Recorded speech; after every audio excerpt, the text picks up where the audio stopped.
तेरी चिंता तू क्यों चिंता करता है। ईश्वर हमेशा ही अपने भक्तों को इसी तरह कहता है कि मैं तेरे साथ हूं। एक समय की बात है, देव आदिदेव महादेव ध्यान में बैठे हुए थे और उसी समय नारद जी आ गए। तो देखा भगवान बैठे हुए ध्यान में और माता आदिशक्ति भवानी जगदम्बे से पूछते हैं कि हे माता, ये महादेव क्या कर रहे हैं, ये किसको याद कर रहे हैं। तब माता ने कहा कि हे नारद, अगर ये सब कुछ जानना है तो स्वयं देवादिदेव महादेव से ही जानना। जब भगवान देवादिदेव महादेव का ध्यान टूटा तब नारद जी ने पूछा कि हे शिव, आप क्या कर रहे थे। तो भगवान शिव ने कहा कि नारद, मैं सत्संग कर रहा था। तो नारद जी ने कहा कि हे भगवान, ये सत और संग क्या होता है, इसके बारे में मुझे जरा बताएंगे, इसकी महिमा मुझे बताएंगे। तो भगवान शिव ने कहा कि नारद, अगर इसकी महिमा जानना चाहते हो तो जो मैं कहूंगा वह तुम्हें करना पड़ेगा। तो भगवान नारद ने कहा, ठीक है भगवान, आप जो कहेंगे मैं करूंगा, मगर इसकी महिमा जरूर बताएं कि सत्संग की महिमा क्या होती है। तो भगवान शिव ने कहा, नारद जाओ, एक पगडंडी पे अभी अभी कुछ वक्त हुआ है, एक कीड़ा है सड़क को पार कर रहा है, उससे पूछो सत्संग की महिमा क्या होती है। नारद जी गए, उसी स्थान पे कीड़ा बड़ी तेजी के साथ सड़क पार करना चाहता था और एक बैलगाड़ी आ रही है। बैलगाड़ी की घंटी, बैलों की जो घंटी होती है, उस कीड़े को सुन रहा है। उसी बीच में नारद जी ने पूछा, हे कीड़े, सत्संग की महिमा क्या होती है। सत और संग का नाम सुनते ही बैलगाड़ी उस कीड़े से गुजर जाती है और कीड़े का अंत हो जाता है। नारद जी भगवान शिव के पास जाते हैं, कहते हैं, भगवान, हे ईश्वर, हे परमपिता परमेश्वर, सत और संग का नाम लेते ही उस कीड़े की मृत्यु हो गई, उस पे से बैलगाड़ी गुजर गई। बोले कोई बात नहीं, आज ही इसी वक्त एक आम के घोंसले में एक तोते ने अपने अंडे से अपने बच्चे को निकाला, उससे जाके पूछे सत्संग की महिमा क्या होती है। नारद जी गए वहां पे, उस पेड़ के नीचे देखा तो घोंसले में, कोतड़े में एक तोते ने आज ही बच्चा निकाला था। उस बच्चे से पूछे, तोता महाराज, सत्संग की महिमा क्या होती है। जैसे ही सत और संग का नाम उस तोते ने सुना, उसके कानों में गई आवाज, उसके प्राण पे घेरू उड़ जाते हैं और वो अपने प्राण को छोड़ देता है, त्याग देता है उस शरीर को। नारद जी फिर जाते हैं भगवान भोलेनाथ शिव के पास, देवादिदेव महादेव के पास, कहते हैं कि प्रभु, सत और संग का नाम सुनते ही वो तोता भी चल बसा। बोले कोई बात नहीं, आज जाइए, एक ग्वाले ने आज ही उसके घर पे एक गाय ने बछड़ा को जन्म दिया है, उससे जाके पूछो सत्संग की महिमा क्या होती है।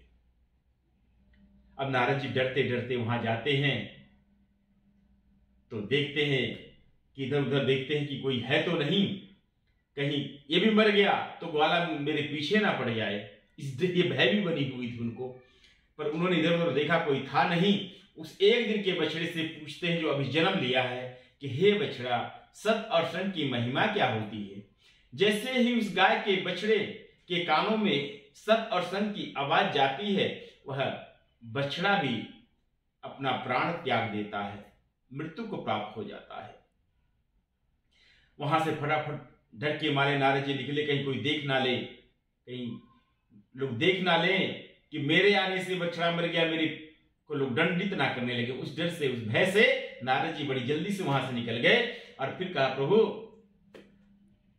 बछड़े का भी प्राण त्याग दिया, सत और संग का नाम सुनते ही उसने अपने प्राण को त्याग दिया। भगवान भोलेनाथ कहते हैं, नारद जाओ, चक्रवर्ती सम्राट 15 वर्षों के बाद उस चक्रवर्ती सम्राट के घर में आज पुत्र ने जन्म लिया है, उससे जाके पूछे सत्संग की महिमा क्या होती। तब नारद जी ने हाथ जोड़ लिया कि हे प्रभु, दंड देना है तो आप ही दे लीजिए। अभी कीड़े की बात थी, पक्षी की बात थी, पशु का बात था, लोगों ने मुझे बख्श दिया, मगर आप ऐसी जगह मुझे भेज रहे हो जहां 15 वर्षों के बाद पुत्र रत्न की प्राप्ति हुई और चक्रवर्ती सम्राट, और वहां कुछ हो गया तो मुझे तो आने नहीं देंगे लोग। महाराज जी को डर भी लगने लगा, पर भगवान शिव ने कहा कि नारद, मैंने तुम्हें पहले ही कहा था कि सत और संग की महिमा जानना है तो मेरी सारी बातों को मानना है। अब नारद करते क्या, जाना है। वो गए। जब राजा को पता चला कि देव ऋषि नारद आ रहे हैं तो उनके स्वागत के लिए उसने फूलों की वर्षा करवाना, इतर छिड़काना छुड़ा के बहुत ही उनका सम्मान किया। बोले, अहोभाग मेरे भगवान कि आज मेरे घर में 15 वर्षों के बाद पुत्र रत्न की प्राप्ति हुई है। उसके आते ही आप देव ऋषि नारद की भी साक्षात दर्शन हो गई, ये तो मेरे भाग ही हैं। नारद जी ने कहा कि हाँ राजन, मैं आपके पुत्र को आशीर्वाद देने आया हूं। तो राजा को और भी हर्ष हुआ कि ये तो मेरे लिए और हर्ष की बात है। पर कहा उन्होंने नारद जी ने कि पर एक शर्त है, जब मैं राजकुमार के पास जाऊं तो वहां ना दास हो ना दासी हो, ना सेना हो ना सेनापति हो, ना राजा हो ना रानी हो, मैं अकेले बात करना चाहता हूं।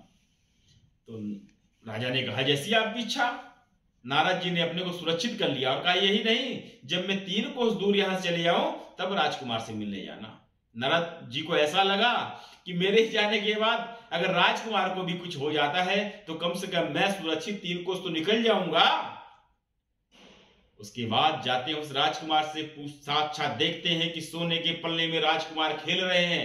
एक दिन हुआ था और नारद ने उस राजकुमार से पूछा कि राजकुमार, सत और संग की महिमा क्या होती है।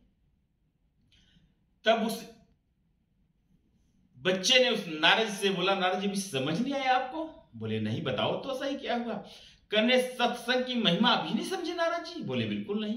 अरे बेल बोले, मैं वही कीड़ा हूं, जब मैं सड़क को पार कर रहा था आपने एहसान किया, आके मुझसे पूछा सत और संग की महिमा क्या होती है, मेरे कीड़े की योनि खत्म हो गई। नहीं तो कितनी नालियों में जाता मैं, कितनी जगह में पड़ता, कितनी सड़ी गली चीजों में पड़ता मैं। नारद जी आपकी कृपा हुई और आपने मेरी इस कीड़े की योनि से मुझे मुक्त कर दिया। तुरंत मुझे एक तोते के घर में जन्म लिया मैंने, वहां पे भी आपने आके मेरे ऊपर उपकार किया। सत और संग का नाम लेते ही मेरी सारी पक्षी की योनि खत्म कर दिया, नहीं तो पता नहीं कितनी टोटे में खाता। उसके बाद मैं बछड़े के घर में जन्म लेता हूं, एक ग्वाले के यहां, वहां भी नारद जी आप आते हो और सत्संग का नाम लेके मेरी जानवर की योनि भी खत्म कर देते हो। पता नहीं कितनी मैंने खेत जोतने थे, कितनी भार उठाना था, कितना क्या करना था, नारद जी उस योनि से भी चले गया। नारद जी आपने तो मेरा उपकार कर दिया। और उसके बाद देखिए नारद जी, मैं चक्रवर्ती सम्राट के घर में जन्म लिया हूं और यहां भी आपके दर्शन हो रहे हैं। इससे बड़ी सत्संग की महिमा क्या हो सकती है नारद जी?